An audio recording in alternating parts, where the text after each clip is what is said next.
y un Recording in corazón izquierdo progress. que bombea sangre hacia los órganos periféricos. El corazón consta de 4 cavidades. 2 están situadas a la derecha y 2 a la izquierda. 2 aurículas y 2 ventrículos. Las cavidades derechas e izquierdas se encuentran separadas por un tabique. Tenemos la aurícula derecha que recibe la sangre venosa a través de la válvula tricúspide.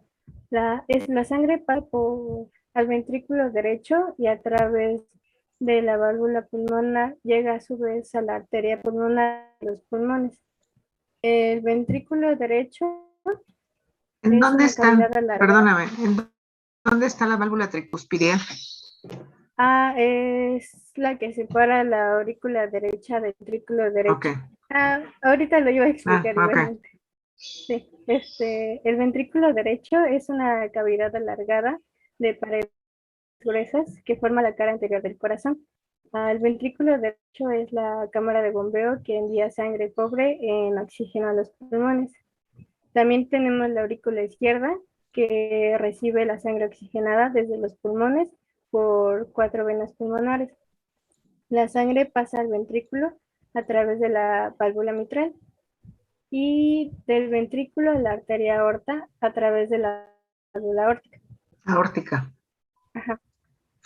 Después tenemos el ventrículo izquierdo, que es la cámara de bombeo del corazón que envía sangre rica en oxígeno al cuerpo.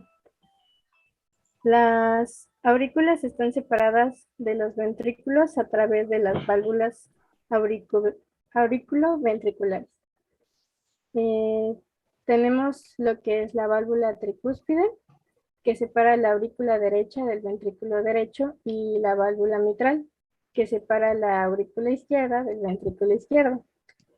Y tenemos otras 2 válvulas cardíacas que separan los ventrículos de los grandes vasos sanguíneos que transportan la sangre que sale del corazón, que es la válvula pulmonar y se encuentra entre el ventrículo derecho y la arteria pulmonar.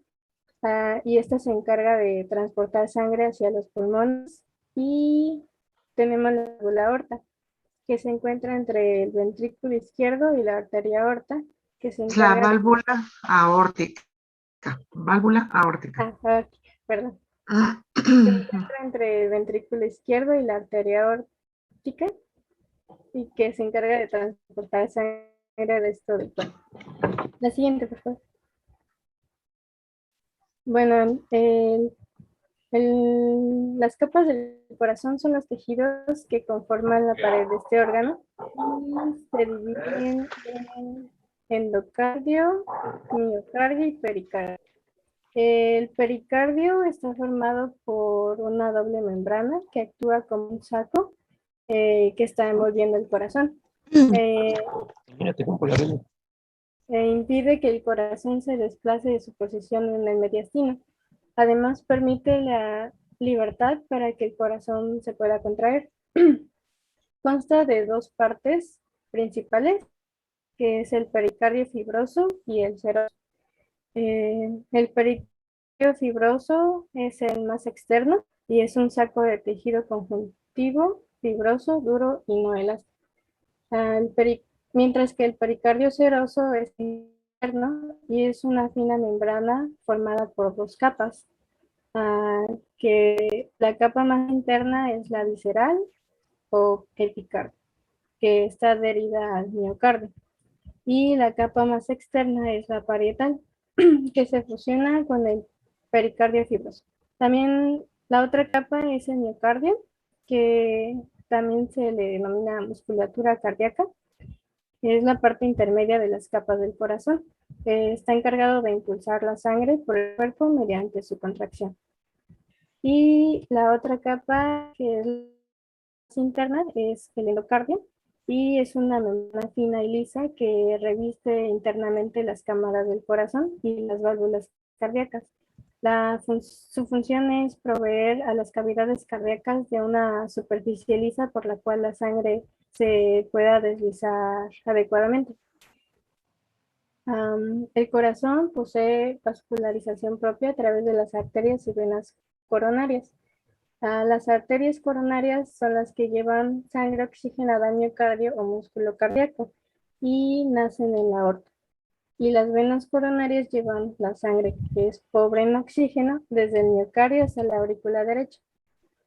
Las dos venas principales que llevan la sangre de vuelta al corazón son la vena cava superior y la vena cava inferior. La vena cava superior es la que transporta sangre desoxigenada desde la parte superior del cuerpo a la aurícula derecha y la vena cava inferior transporta sangre desoxigenada desde la parte inferior del cuerpo a la aurícula derecha. La siguiente, por favor. Bueno, está el sistema de conducción del corazón, que son las estructuras donde se produce y se transmite el estímulo eléctrico del corazón. Podemos ver aquí que en la aurícula derecha, en la parte de arriba, se encuentra el nodo sinusal o nodo sinauricular. Este es el marcapasos natural del corazón, inicia todos los latidos del corazón y determina el ritmo cardíaco. Son alrededor de 60 a 100 impulsos por minuto. Los impulsos eléctricos del nodo sinusal se dispersan todas las aurículas y las estimulan para que se contraigan y bombeen la sangre hacia los ventrículos. Luego tenemos el nodo auriculoventricular, que recibe señales del nodo sinauricular y retarda el impulso para que las aurículas se contraigan completamente y no hay sangre aquí y toda la sangre pase hacia los ventrículos. Entonces, este nodo manda las señales a las de His, que se dividen en rama izquierda y rama derecha, las cuales conducen los impulsos hacia el ápice del corazón, dirigiéndose hacia arriba y se dispersan por el miocardio ventricular, que, por las fibras de Purkinje, y hace que se despolarizan los ventrículos y se dispersa, ¿sí?, por todo el miocardio ventricular. Bueno, ahora les voy a empezar a hablar un poco sobre electrofisiología, la cual se le conoce como la ciencia que estudia los fenómenos eléctricos en los animales y en el hombre. Justamente en un momento vamos a ver qué pasa con esos impulsos eléctricos. Y también, es decir, cómo las corrientes continuas de los campos eléctricos pueden ser aplicadas al cuerpo para controlar el comportamiento celular. Esto es muy importante ya que justamente la electrofisiología se va a encargar justamente de medir que estos impulsos eléctricos se estén realizando de manera correcta, al menos cuando estamos haciendo, por ejemplo, una prueba de electrocardiografía. En otro caso importante que debemos tomar en cuenta sobre la electrofisiología es que estudia las alteraciones eléctricas que ocurren en el corazón. De hecho, debe de haber un laboratorio de electrofisiología justamente para hacer algunos tratamientos. Ya veremos qué tratamiento se puede llegar a hacer. En un momento lo vamos a ver. Y justamente ayudan para poder observar los trastornos ámicos que puede tener alguna persona, como palpitaciones, disneas, taquicardias, paroxísticas, supraventriculares, etc. Y también es una subespecialidad de la cardiología. Aquí es importante remarcar que las personas que trabajan en un laboratorio de electrofisiología deben de ser especializados, ya sea tanto el médico como las enfermeras, ya que generalmente se hacen tratamientos invasivos. Ahorita en un momento les voy a explicar sobre eso. Y bueno, tenemos que aquí el inicio de la electrofisiología cardíaca corresponde al desarrollo del electrocardiograma por Einthoven. Ahorita vamos a seguir hablando de Einthoven porque va a ser importante algunas de las cosas que él tomó en cuenta para el desarrollo de la electrofisiología. ¿Puedes cambiar la siguiente, por favor? Ok, bueno, entonces, en primer lugar, tenemos que empezar a hablar sobre electrocardiograma normal, el cual está formado por diferentes, una onda P, que, bueno, aquí en este caso no se observa, pero está antes de la letra Q que tenemos ahí en este diagramita que tenemos ahí. Sería ese la onda P. Después tenemos un complejo QRS. Se dan cuenta, ahí tenemos QRS, es el complejo QRS y onda T. Aquí es importante marcar que la onda P y el complejo QRS se les denomina como ondas de despolarización, mientras que la onda T se le considera una onda de polarización. Así que bueno, en primer lugar vamos a mostrar que aquí la onda está producida por los potenciales de cuando se despolarículas antes del comienzo de la contracción auricular. Es decir, justamente esta contracción ocurre inmediatamente después de la onda P en el electrocardiograma y causa un ligero salto en la presión de las cuatro cámaras del corazón, así como del volumen de... A ver, la onda P es la despolarización. O sea, esa onda P que aquí no se ve muy bien abajo, es la despolarización y es el momento en que se contraen las aurículas. O sea, no es después, sino en la onda P del electrocardiograma es la sumatoria de todos los potenciales de acción. Si lo midiéramos en cada punto del corazón, veríamos que tienen un potencial de acción cada célula.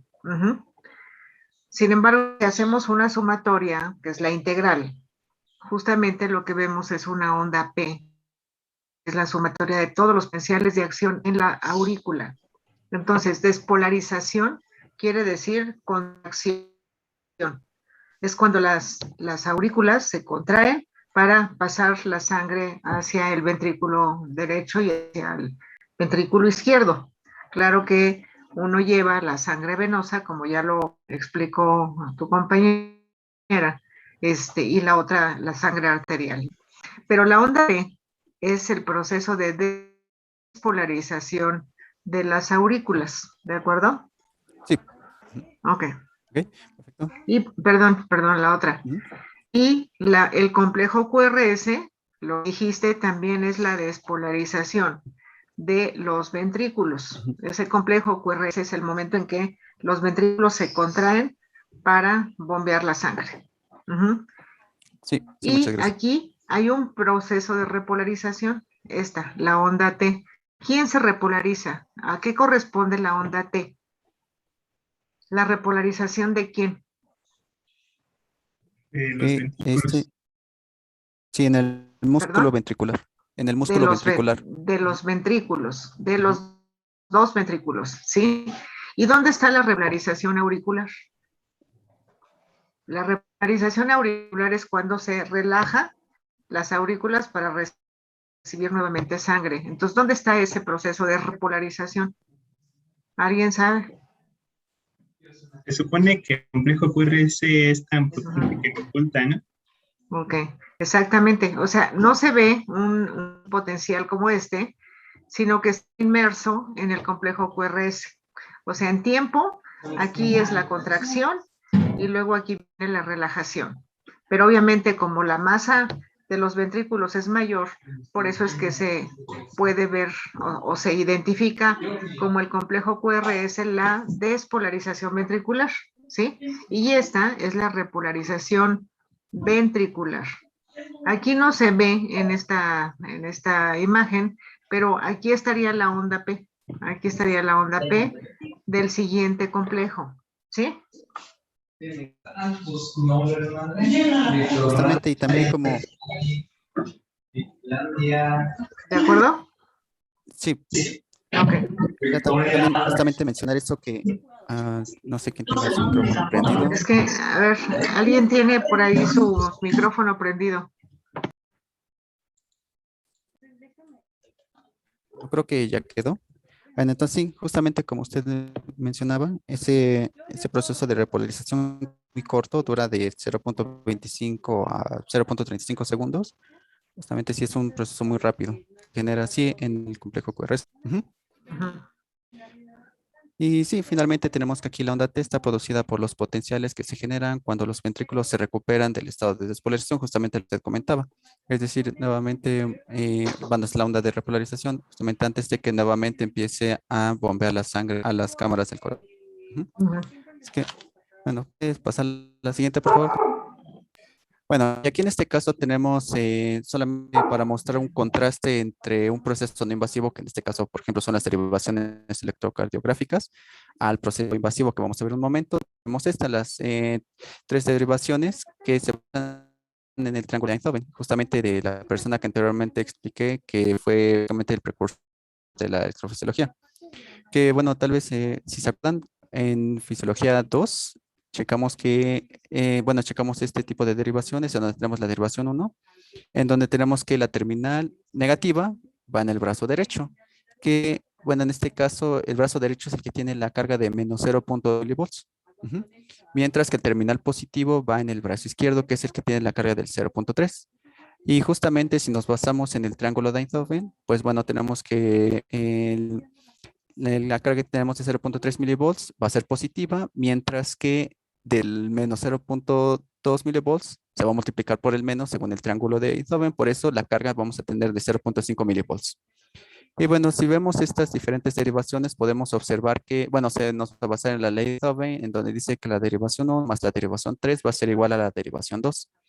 Sin embargo, al final de cuentas, estos, digamos, valores que vamos a obtener mediante estas pruebas van a ser muy bajos, que inclusive, por ejemplo, si se conectara un electrodo en el tórax, en la parte donde se exponen los ventrículos a los aurículas, lo máximo que podríamos alcanzar sería una medición, bueno, si conectáramos el positivo y el negativo en una parte alejada del corazón, obtendríamos una medición de aproximadamente 4 milivolts, siendo muy pequeña comparado con la medición que obtendríamos si se pusiera un electrodo, si el electrodo tocara directamente ¿cómo se llama?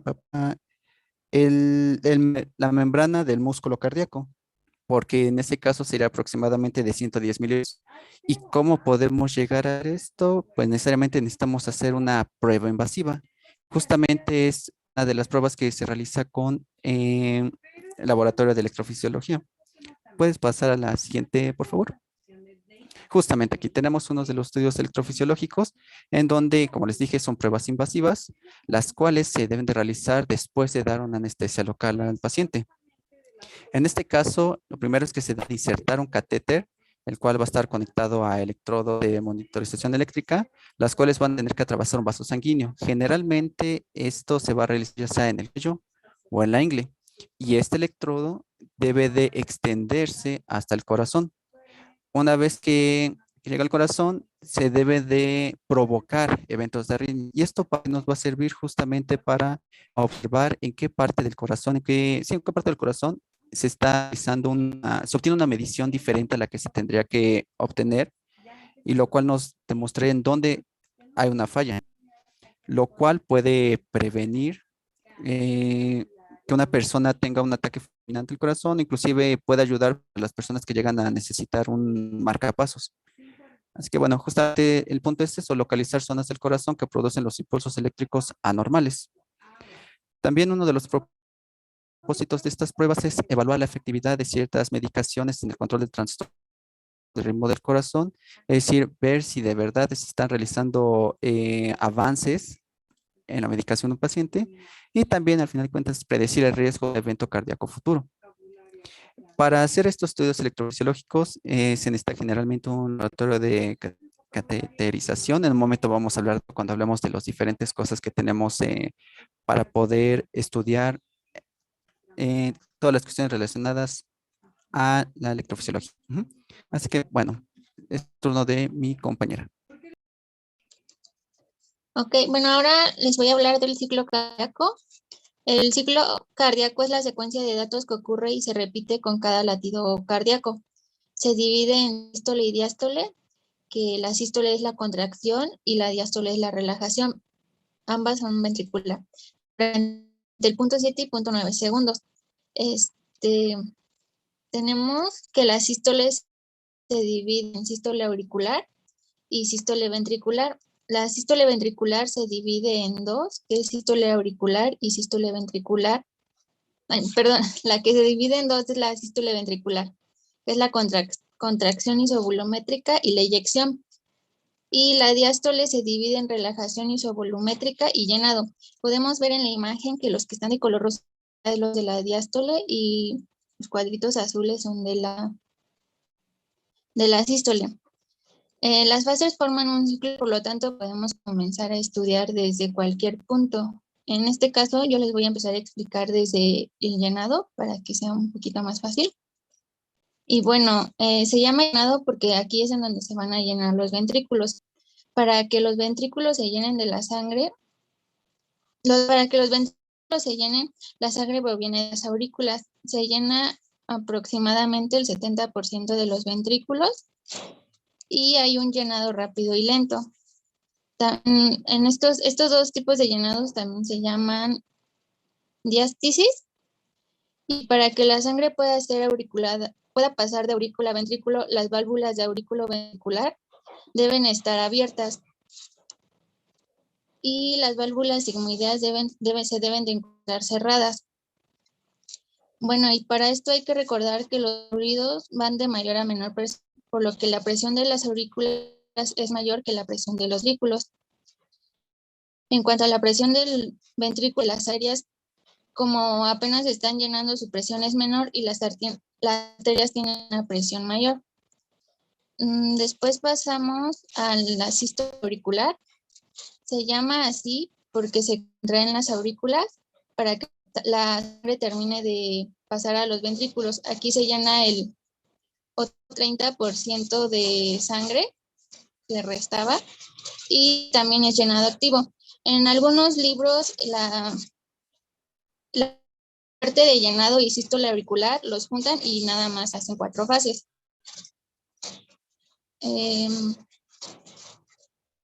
Bueno, las demás características son muy parecidas al de llenado. Las válvulas auriculoventriculares deben estar abiertas y las sigmoideas se encuentran cerradas. La presión de las aurículas sigue siendo mayor que la presión de los ventrículos para que termine de pasar la sangre y los ventrículos siguen teniendo una presión menor que la presión de las arterias. Perdón, profe. A ver, miren, imaginen ustedes, o sea, el corazón, que es una bomba, tiene 2 movimientos. Uno es las aurículas al mismo tiempo, las aurículas y al mismo tiempo los ventrículos. O sea, lo que pasa es que se contraen las aurículas, se llenan los ventrículos. Contraen los ventrículos y se relajan las aurículas. ¿Estamos de acuerdo? Sí. Funciona en 2 partes. Ok.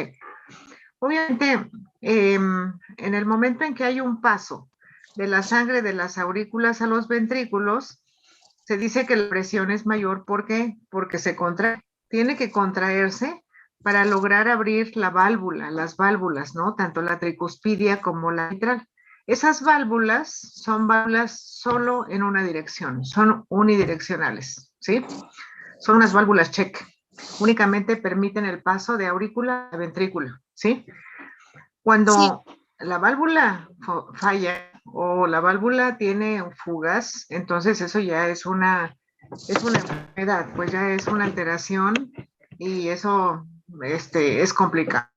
Bueno, entonces cuando los ventrículos se llenan, las aurículas están relajadas para volver a recibir sangre del territorio pulmonar a la aurícula izquierda y la sangre venosa que viene de todo el cuerpo y que llega a la aurícula derecha, ¿de acuerdo?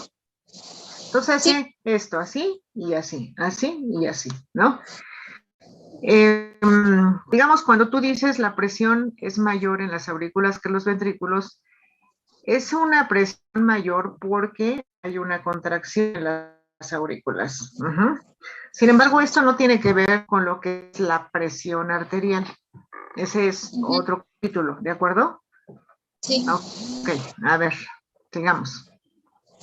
Ok, después continuamos con la contracción isovolumétrica.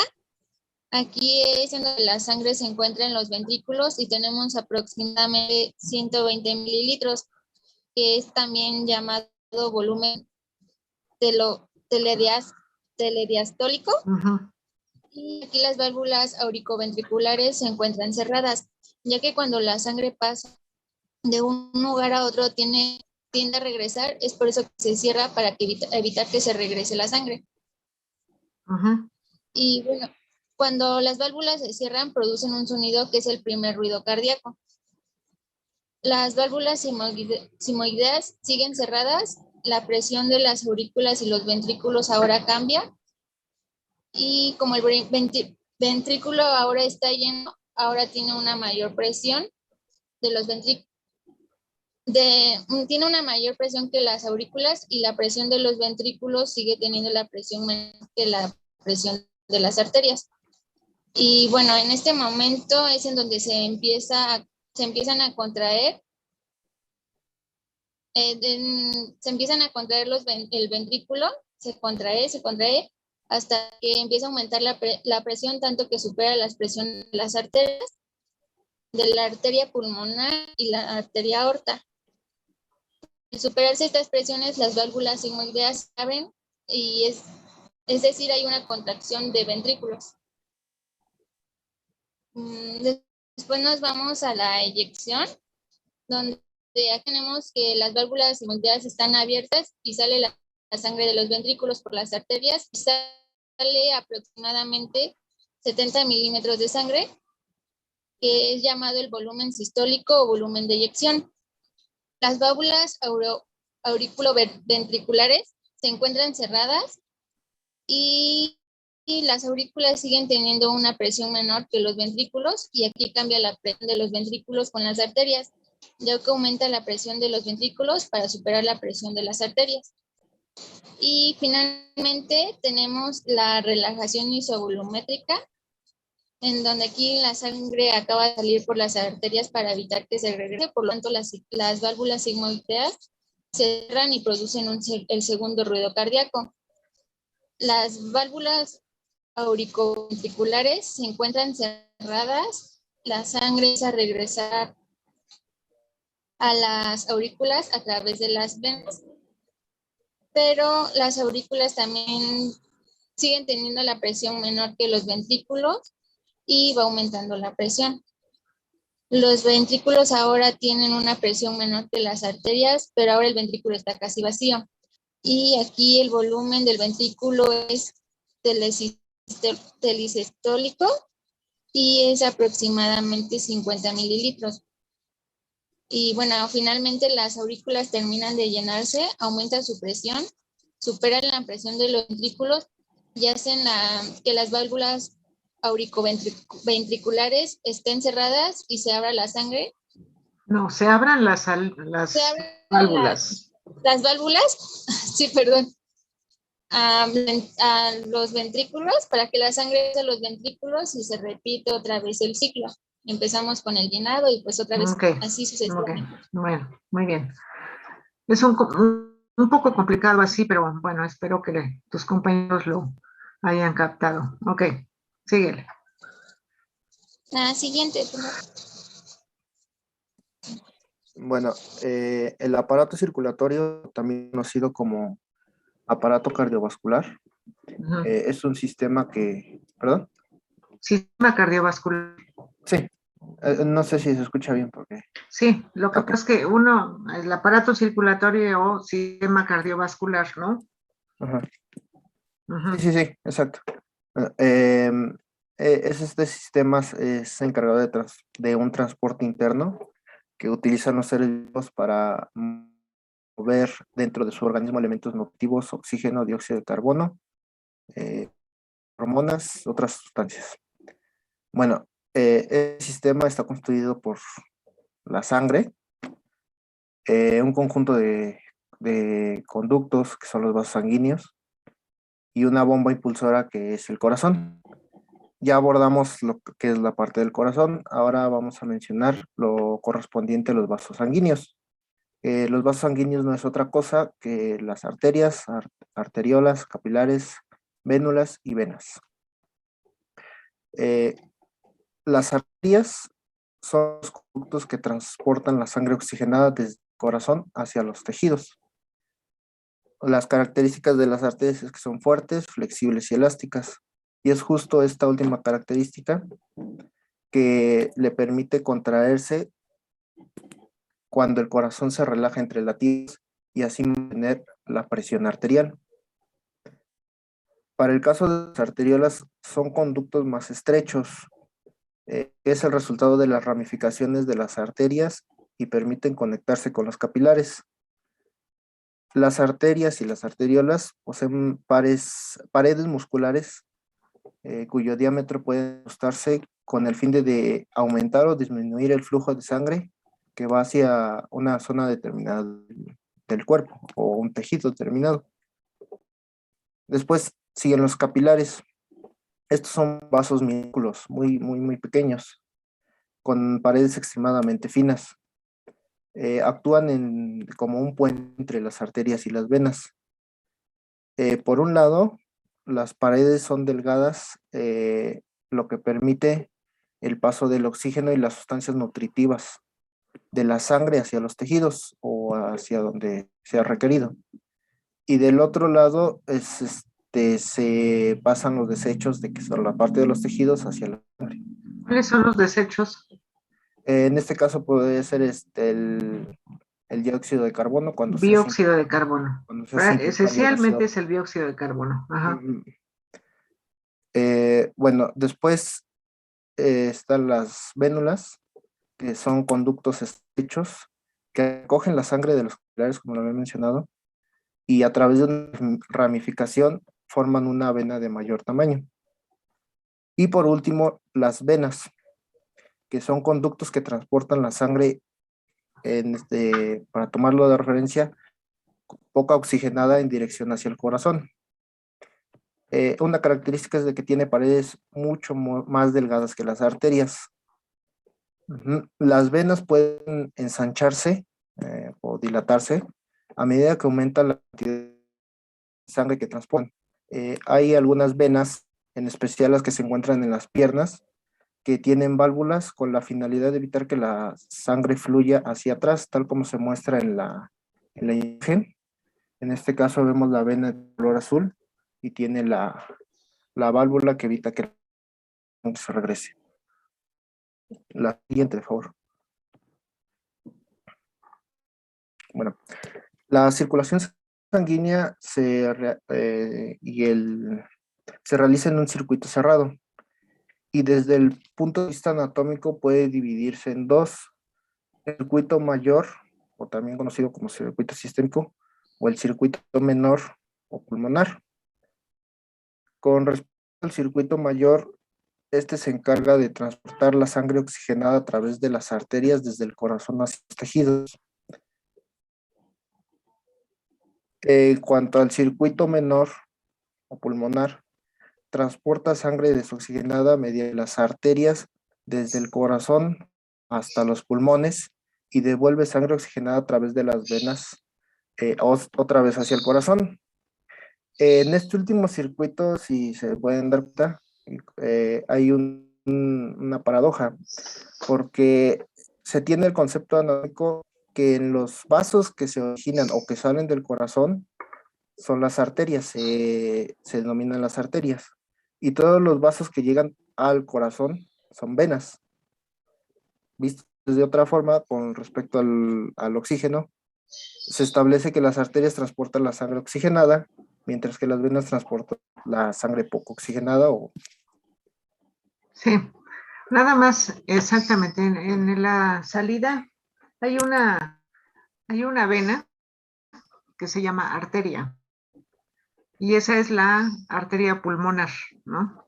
La arteria pulmonar es la que sale del ventrículo derecho hacia los pulmones. Es la única vena que se llama arteria. O sea, las arterias en general lo que transportan son la sangre oxigenada para todos los órganos oxigenada. Así es. Sabemos que aquí hay una transferencia, ¿no?, a través de los capilares del paso de la sangre oxigenada, y recogen, o sea, mandan el oxígeno y recogen el dióxido de carbono, ¿no? Eso es un doble circuito que se hace a través de los capilares, ¿de acuerdo? Sí. Entonces, la única arteria que es vena es la arteria pulmonar. Así es. Esta, ¿de acuerdo? Sí. Pero en general, las arterias llevan solo sangre oxigenada y las venas son las que recogen toda la sangre que está con dióxido de carbono, ¿de acuerdo? Sí, así es, esa sería una excepción de todo lo que se es una excepción para el circuito. Sí. Y por último, uno de los fenómenos o manifestaciones que ocurren en todo este circuito, incluso que son parte importante de los signos vitales, es la presión arterial. Esta se puede entender como la presión que ejerce la sangre expulsada del ventrículo izquierdo sobre las paredes de la arteria aorta. Esta presión arterial es medible por un esfigmanómetro en milímetros de mercurio y consta de 2 cifras. La primera que se denomina máxima o sistólica y la segunda que es la mínima o diastólica. La presión sistólica es aquella que se produce cuando, como resultado de la sístole ventricular. Izquierda. Sí, izquierda. Ajá. Al salir expulsada la sangre a gran velocidad por la aorta, chocando contra las paredes. Cuando ocurre una relajación o la diástole, cae la presión dentro de la arteria aorta y la cifra más que adquiere ahora es la presión diastólica. Sí. Ahí tengo una pregunta. Sí. Tu compañera en la diapositiva anterior hablaba de que la capacidad del ventrículo izquierdo son 120 mililitros. Sin embargo, el volumen de sangre, o sea, el volumen de eyección, que es lo que impulsa el ventrículo, son 70 mililitros. ¿Sí lo recuerdan? ¿Sí? Ok. Entre los 70 y los 120 hay 50 mililitros. Ajá. ¿Qué pasa con esos 50 mililitros? ¿Dónde están? Bueno, también son distribuidos a través del corazón por las coronarias. No. Es volumen de reserva. Exacto, es el volumen, que se queda en los ventrículos. Los ventrículos no se quedan en cero, sino se quedan siempre con un volumen de reserva. Exactamente. Entonces, por eso es que la presión que nosotros medimos en general no es cero. O sea, nosotros no tenemos 120 cero, sino tenemos 120 ¿qué? ¿Cuál es la presión diastólica? 120-80. 80, ¿ok? Entonces, es lo máximo, porque los ventrículos se quedan con ese volumen de reserva, ¿ok? Sí. Muy bien. Bueno, la que sigue. Bueno, ahora les vamos a hablar sobre los equipos diagnósticos que son utilizados. Nada más una cosa. ¿Pueden presentar primero el electrocardiograma con todas sus derivaciones? Sí. Primero, y luego ya vemos lo demás. Ese es el registro base. Ajá. Entonces vamos a verlo primero. Bueno, tenemos el electrocardiógrafo, que es un instrumento médico electrónico que capta y amplía los impulsos eléctricos del corazón. Estos impulsos son el resultado de la despolarización y la repolarización del corazón, que producen campos eléctricos que alcanzan la superficie del cuerpo, donde están colocados los electrodos. El registro de un electrocardiógrafo se denomina electrocardiograma, y este es el registro continuo de impulsos eléctricos del corazón. Este se imprime en un papel especial adecuado para este tipo de equipos, el cual ya viene incluido en el mismo. Y el funcionamiento del electrocardiógrafo como equipo de diagnóstico clínico se basa en la instalación de una serie de electrodos en la superficie de la piel del paciente a nivel de la región torácica, y estos electrodos permiten capturar la señal electrocardiográfica generada por la actividad del músculo cardíaco del paciente.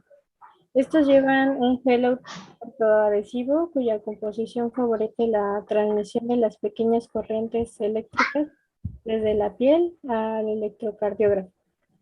El paciente se coloca arriba sobre una camilla y la postura ideal es completamente horizontal. Se colocan 10 electrodos divididos en 2 grupos, que son los electrodos periféricos y los electrodos precordiales. Se coloca uno en cada extremidad, formando 6 derivaciones llamadas de los miembros, y los otros 6 parches se colocan en 6 puntos específicos del pecho y hacen referencia a las 6 derivaciones llamadas precordiales. Una derivación electrocardiográfica está constituida por la unión de 2 electrodos y consta de un electrodo positivo y uno negativo.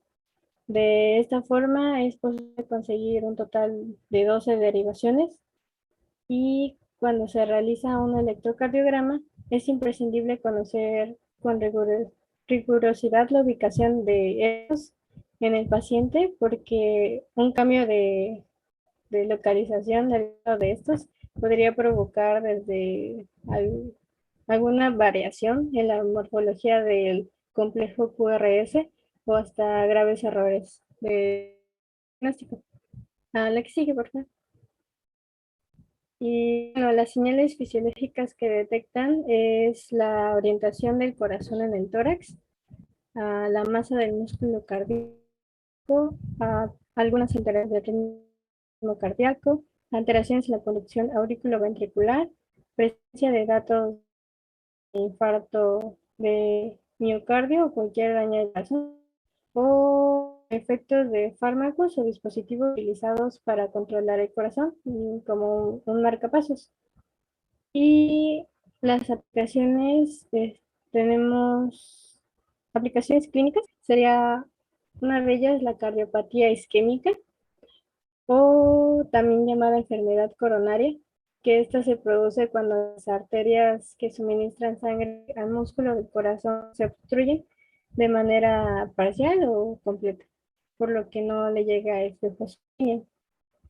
Otra sería las alteraciones electrolíticas, que son alteraciones del contenido de agua o electrolitos en el cuerpo humano cuando la cantidad de estas sustancias baja o aumenta. También la insuficiencia cardíaca, que es una afección en la cual el corazón ya no puede bombear sangre rica en oxígeno al cuerpo de forma correcta. También está la pericarditis, que es la hinchazón e irritación del tejido delgado en forma de, bueno, de la hinchazón del pericardio, que ya lo había explicado. Y la pericarditis a menudo causa un dolor agudo en el pecho y entre otros síntomas. El dolor de pecho se produce cuando las capas irritadas del pericardio se frotan entre sí. Y también un ritmo cardíaco anormal, que son las arritmias, que pues, son latidos anormales del corazón, ya sea que son muy rápidos o muy lentos. Y la siguiente, por favor. O si quieren, pueden regresar al principio. Sí, profesor. Creo que no tiene prendido su micrófono. En el electrocardiograma, ustedes hablaron de que hay que conectar 10 electrodos, ¿de acuerdo? Sí.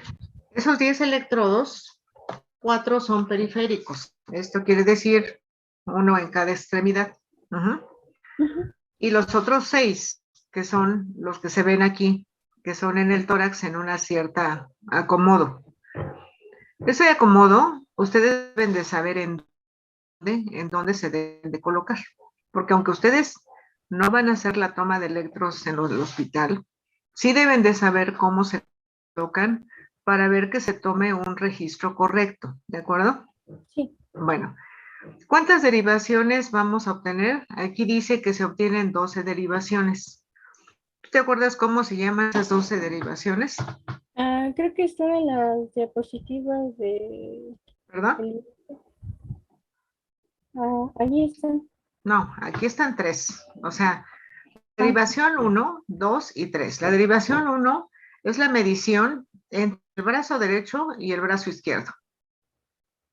La derivación 2 es la que toma entre el brazo derecho y lo que sería la pierna izquierda, que es este valor.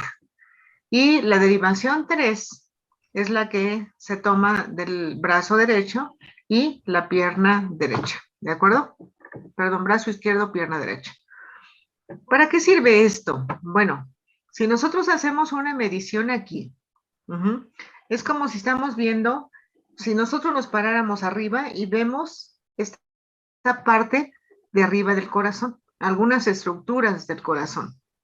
Si nosotros nos paramos de este lado, en el lado derecho, lo que vamos a ver aquí es la cara, una de las caras de los ventrículos. Y si tomamos la derivación 3 es como si viéramos al corazón en otra dirección, ¿sí? Veríamos acá el ventrículo izquierdo, ¿de acuerdo? Eso es lo que significa la derivación 1, 2 y 3. Pero hay otras 3 derivaciones. ¿Se acuerdan cómo se llama? La Porque, ABR, la ABL y la ABF. ok, ABR, ABL y ABF, que es tratar de ver en la señal eléctrica, digamos, de una manera intermedia, ¿no? O sea, tener un acercamiento más entre cada una de las 3 derivaciones, ¿sí? Porque normalmente, o sea, el triángulo de Einthoven lo está puesto así, aunque los electrodos no están puestos aquí en el hombro derecho ni en el hombro izquierdo, sino que están puestos en el brazo derecho, en el brazo izquierdo, en la pierna derecha y en la pierna izquierda, ¿sí? Entonces estamos viendo una señal un poquito a distancia. Entonces el ABR, ABL y ABF es tratar de ver una información complementaria en las zonas intermedias del corazón. Para eso sirve. Y luego tenemos las precordiales. Las precordiales son 6. Entonces, ¿qué se toma? Bueno, pues se toma la derivación, digamos, la B1, se toma en el cuarto espacio intercostal derecho, o sea, más o menos por aquí. No van a ver mi cursor porque ustedes tienen la presentación. Bueno, entonces, es estar viendo la imagen del corazón en todo ese recorrido que es, digamos, a lo largo o a lo ancho de donde está el corazón. Si vemos la siguiente imagen, la siguiente, donde está el electrocardiograma, ahí, aquí vemos que es tomar este valor, o sea, este es el sensor, ese es el sensor de la actividad eléctrica y la referencia está en la pierna. Ajá, entonces estamos midiendo un voltaje entre este punto y una referencia 0. El siguiente, la derivación, está exactamente enfrente del lado izquierdo. Y después, de ahí se sigue la colocación hasta llegar a la línea media axilar, que es la derivación B6, ¿sí? ¿Ok? Bueno, entonces, de esa manera se puede, digamos que mapear la información de las diferentes señales eléctricas en los diferentes puntos del corazón. Y con eso, el médico puede identificar en dónde hay alteraciones. O si hay un bloqueo, que no pasa la señal, como lo mencionaron al principio, de que el nodo senoauricular es el marcapaso natural, de ahí brinca la señal al aurículo ventricular, después baja por el haz de His, las ramas de Purkinje y en fin, en condiciones normales. Pero cuando hay alteraciones, puede ser que no pase la actividad del aurículo al ventrículo y hay un bloqueo. Sin embargo, el corazón tiene ciertos mecanismos para funcionar, no correctamente, pero para funcionar, ¿no? La pregunta aquí es, ¿cuál es el rango de voltajes que yo mido en un electrocardiograma?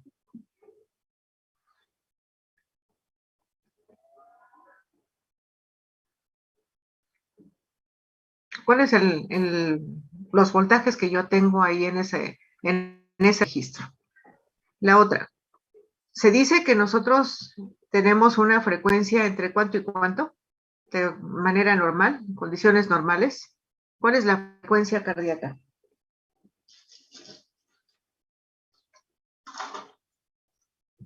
Ya lo dijeron al principio.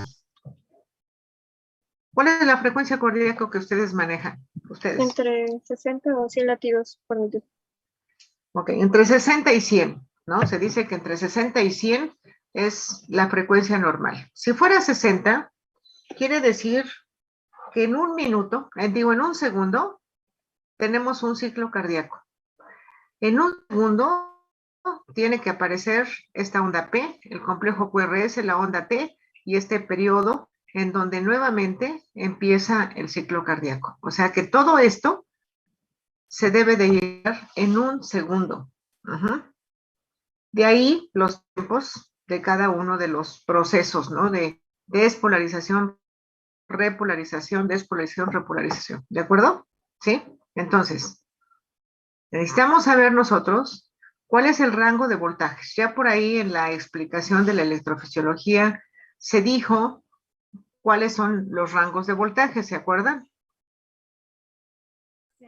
Sí, justamente como lo que estaba comentando yo hace ratito. Perdón, no te escucho. Ok, ahora sí. Sí, Ahora que sí. justamente si se hace una medición, digamos, en la, por así decirlo, en el tórax, generalmente es de 4 milivolts y ya si es Ok. invasivo llega hasta los Llega más 110 grande. milivolts. Ok. Entonces, como nosotros en el electrocardiograma lo hacemos de manera externa, entonces el rango es más o menos 4 milivolts, ¿no? 4 milivolts. Ahora, para que yo tenga esta señal, esto no es una medición, o sea, es un equivalente en milivolts. Sin embargo, algo importante que ustedes deben de saber es cómo se lleva a cabo el proceso de la detección de la señal eléctrica. Después, ¿qué pasos se tienen que hacer para lograr un registro de este tipo? En otras palabras, necesitamos saber un diagrama de bloques de cómo es el proceso de la señal de electrocardiografía. ¿Sí? Esa es una cosa. Y la otra, ¿qué características tiene la señal de electrocardiografía en cuanto a ancho de banda? Esto es, ¿qué ancho de banda debe tener mi equipo de medición para que la señal que yo estoy detectando del paciente la pueda registrar de una manera correcta? ¿Por qué? Porque el médico, al ver una señal así, va a confiar en que nuestra señal, esta señal, es correcta y va a poder diagnosticar a través de la amplitud de sus curvas, los desniveles, los tiempos, etcétera, si el paciente está bien o si tiene alteraciones. ¿De acuerdo? Entonces, en teoría, la parte, digamos, teórica, ¿sí? Es cómo se lleva a cabo la medición. Ahora, lo que nosotros necesitamos saber es qué características debe tener un electrocardiógrafo para que la señal que está registrando sea fidedigna. ¿De acuerdo? Sí, ¿Sí? Entonces, esa es la parte teórica, digamos. Son 12 derivaciones, son 6 estándar y 6 precordiales. Bueno, ahora lo que vamos a necesitar es saber qué significa eso, cómo logramos esa señal. ¿Qué características debe tener mi electrocardiógrafo para saber que efectivamente está registrando correctamente la señal que yo detecto del paciente? ¿Estamos de acuerdo? Para que por favor lo vayan investigando. Muy bien, bueno. Ahora sí seguimos con el Holter.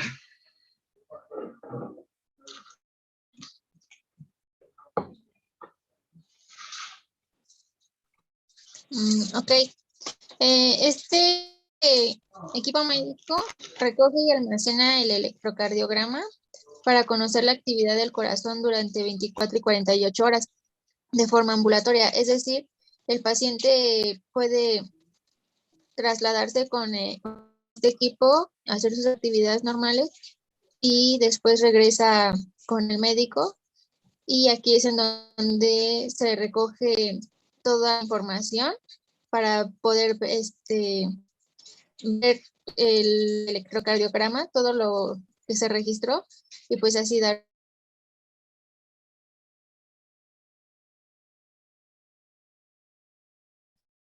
Es del tamaño de un celular pequeño. Y bueno, aquí al paciente se le colocan varios electrodos. Y ¿Cuántos electrodos? son 12, No. 10, perdón.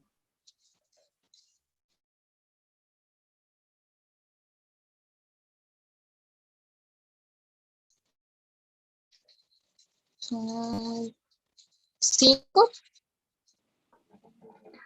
Todos los electrocardiogramas de diagnóstico Ujú. se registran 12 derivaciones. Las 12 que hablábamos hace un momento, todas se registran. 12 derivaciones. Y se Ok. utilizan los 10 electrodos. ¿De acuerdo? Si no tiene los 12 derivaciones, no es un electrocardiograma de diagnóstico. Y aquí lo que se trata de hacer, pues es un diagnóstico del paciente en actividad normal, ¿no? En su actividad normal. ¿Ok? Sí. Muy bien. Ok.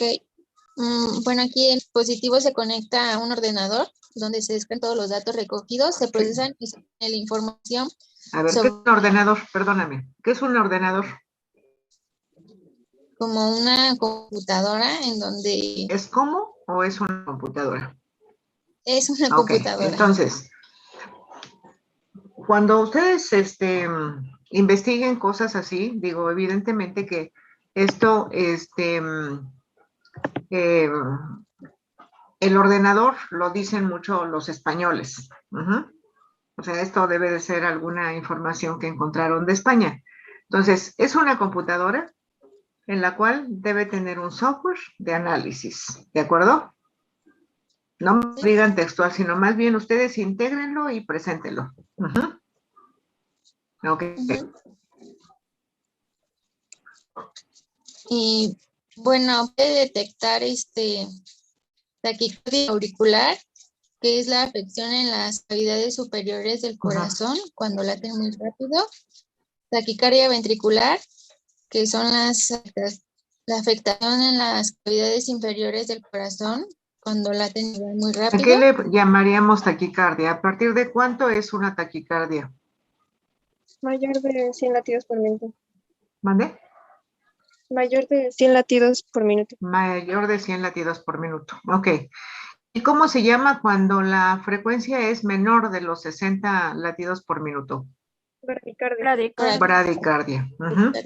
Que es justamente una de las cosas que también buscan, ¿no? Las caídas en la frecuencia, o sea que hay una disminución importante de la frecuencia. Entonces, bradicardias, taquicardias. Muy bien. ¿Qué otra cosa? Este dispositivo se puede usar para cuando han encontrado un diagnóstico claro con el paciente y se desconocen las causas, entonces se coloca y cuando se saca la información, pues ya tienen algo más preciso. Ok.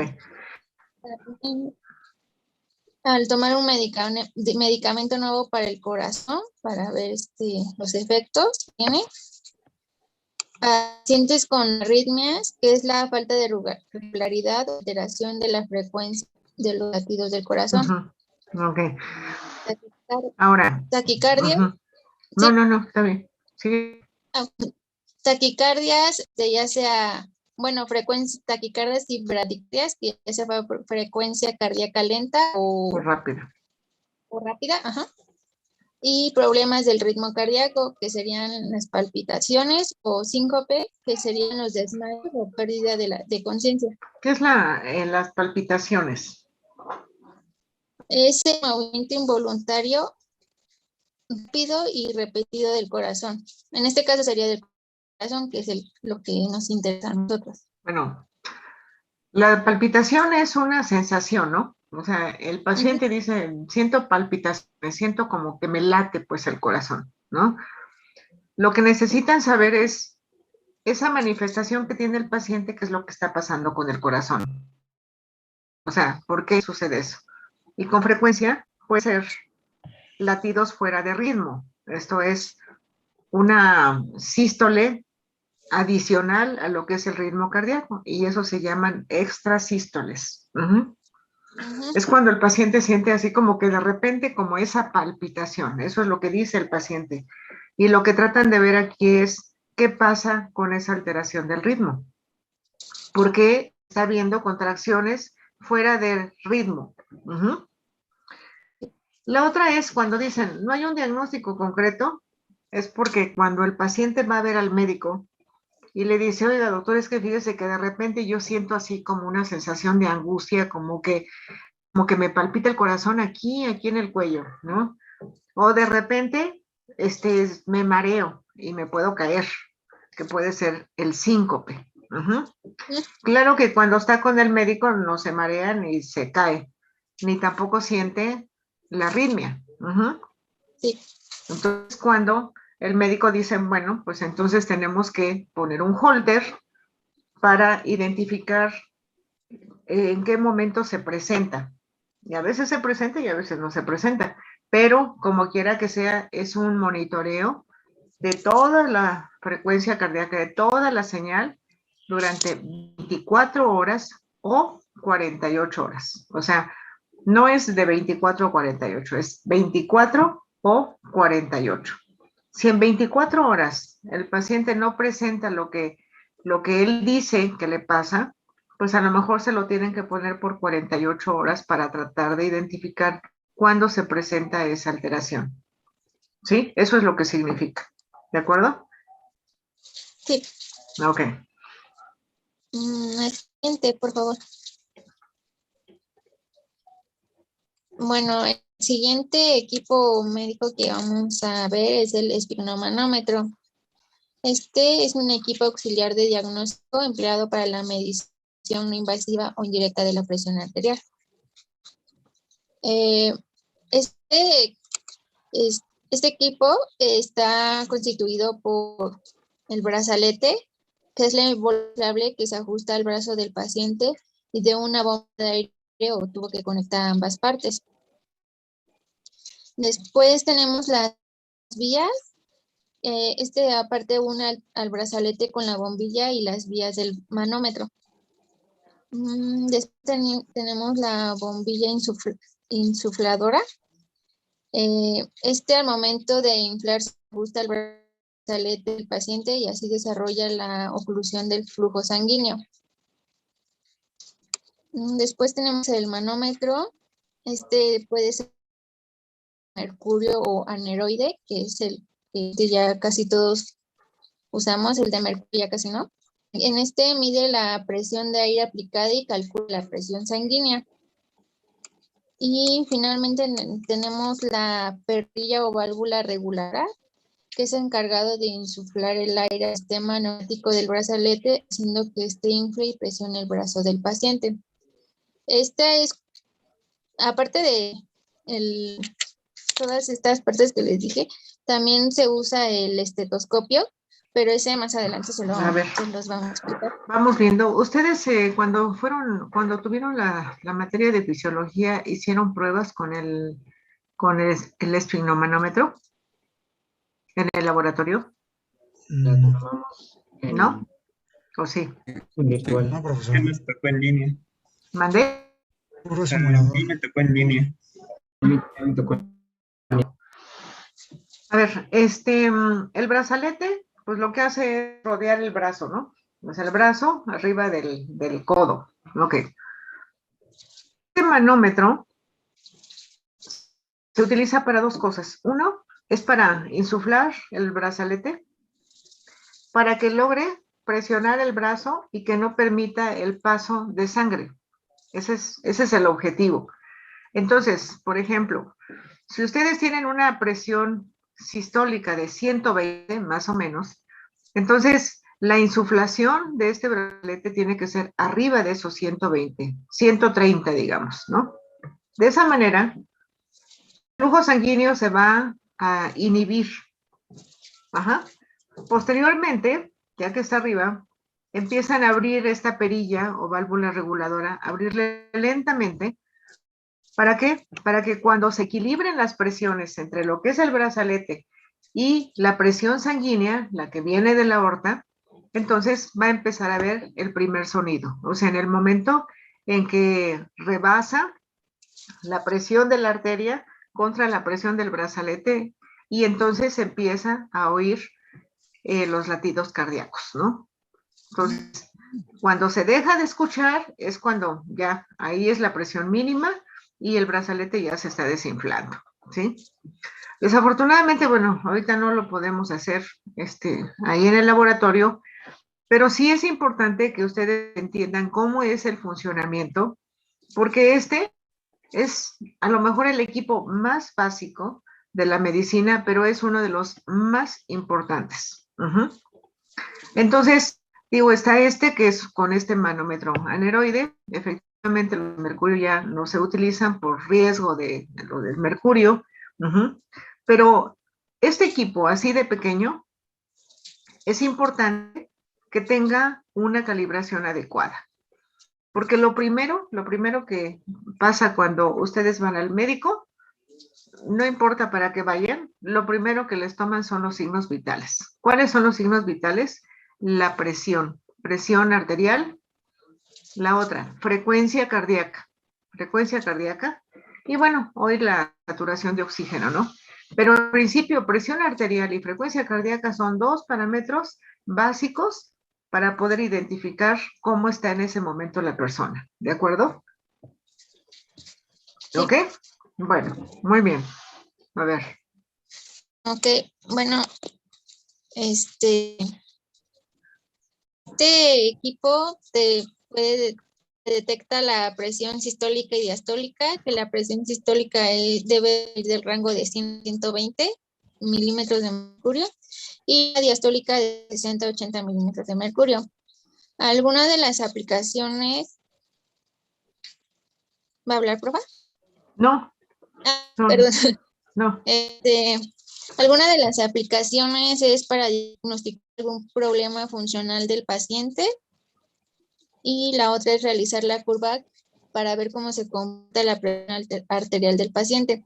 Es decir, se toma la presión de un mes, 15 días, los días, y se hace la curva para ver si su presión varía demasiado cada día o está bien. Y pues ya depende, el doctor es el que determina si la persona puede ser hipertensa o tiene alguna otra enfermedad. Ok. La siguiente. Bueno, el otro equipo es el monitor de signos vitales, que es un dispositivo que detecta, procesa y muestra los parámetros fisiológicos de un paciente que está conectado a este. Y por lo general solo se utiliza en personas que tienen alguna enfermedad cardíaca o que se han sometido a una operación o también han sufrido un infarto recientemente. El monitor cardíaco utiliza las señales eléctricas del corazón para desplegar gráficamente su estado y opera con el uso de electrodos que están conectados al paciente que transforman la corriente eléctrica del corazón en corriente electrónica y estos a su vez la amplifica para que pueda ser digitalizado. A ver, nada más una cosa, a ver. Dices que la corriente eléctrica del corazón se convierte en una corriente electrónica. Sí. ¿Cómo es eso? Sí, pero ¿cómo es eso?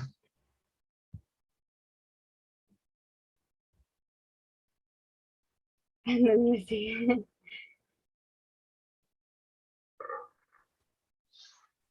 Bueno, ustedes recuerdan que habíamos comentado de que en general todos los equipos de electrofisiología tiene que haber un sensor de la señal eléctrica o de la señal que tenga el paciente.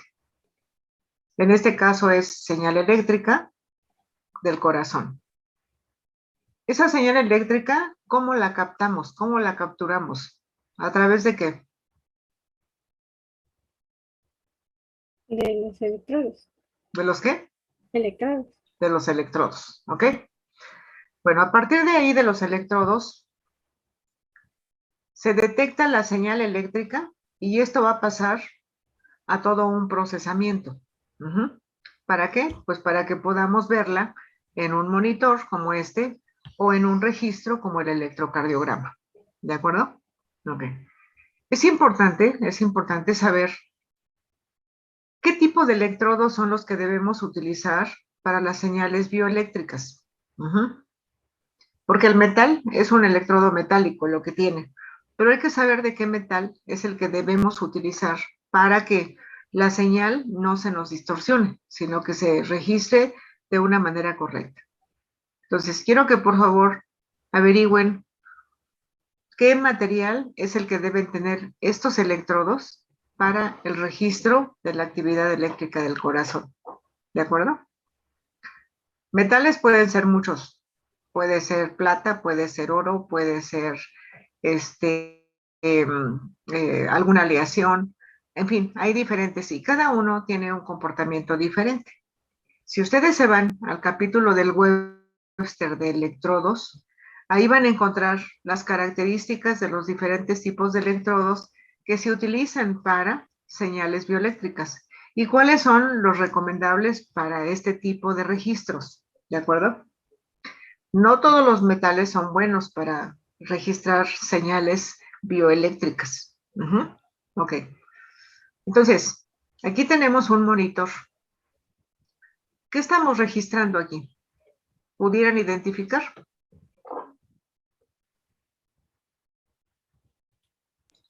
La presión arterial.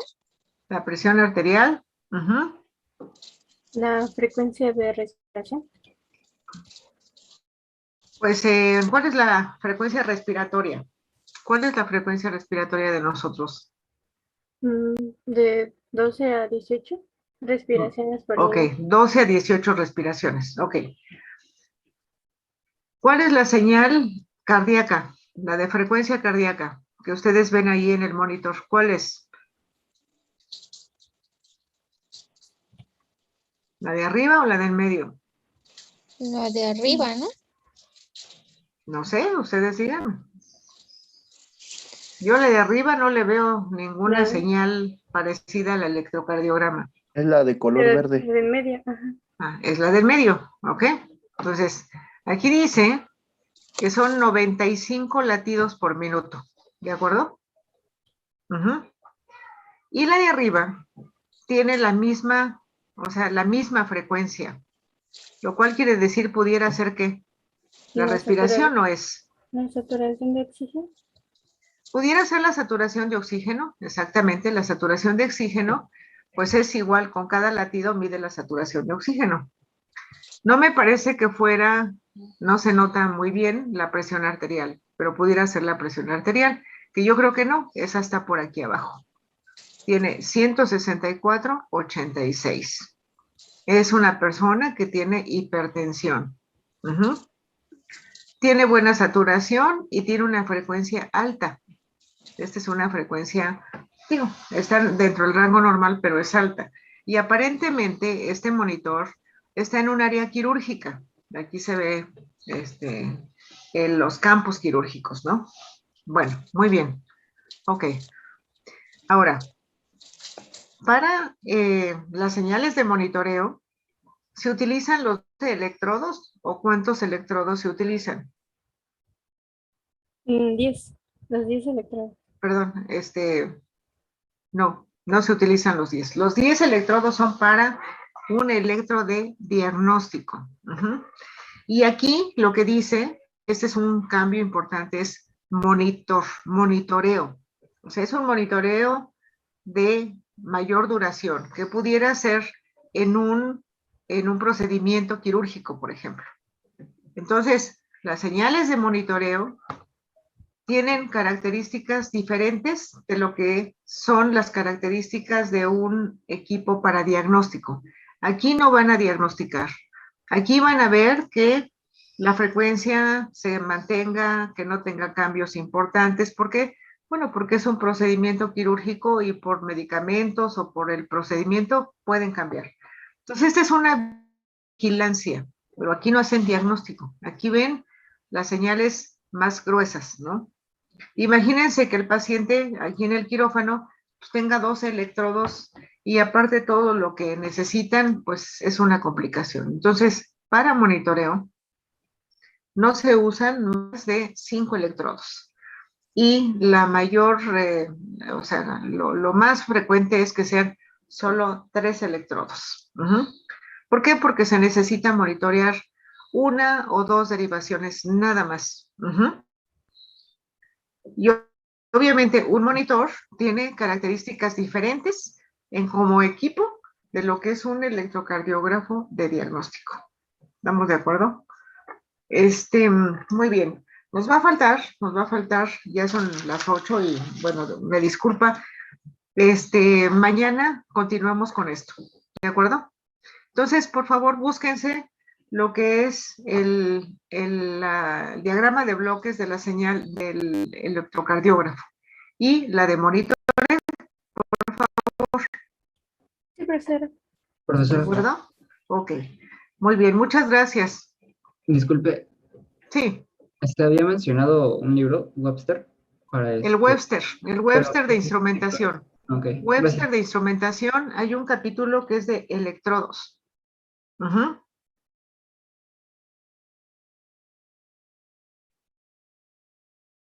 ¿De Sí, acuerdo? gracias, profesora. Ok.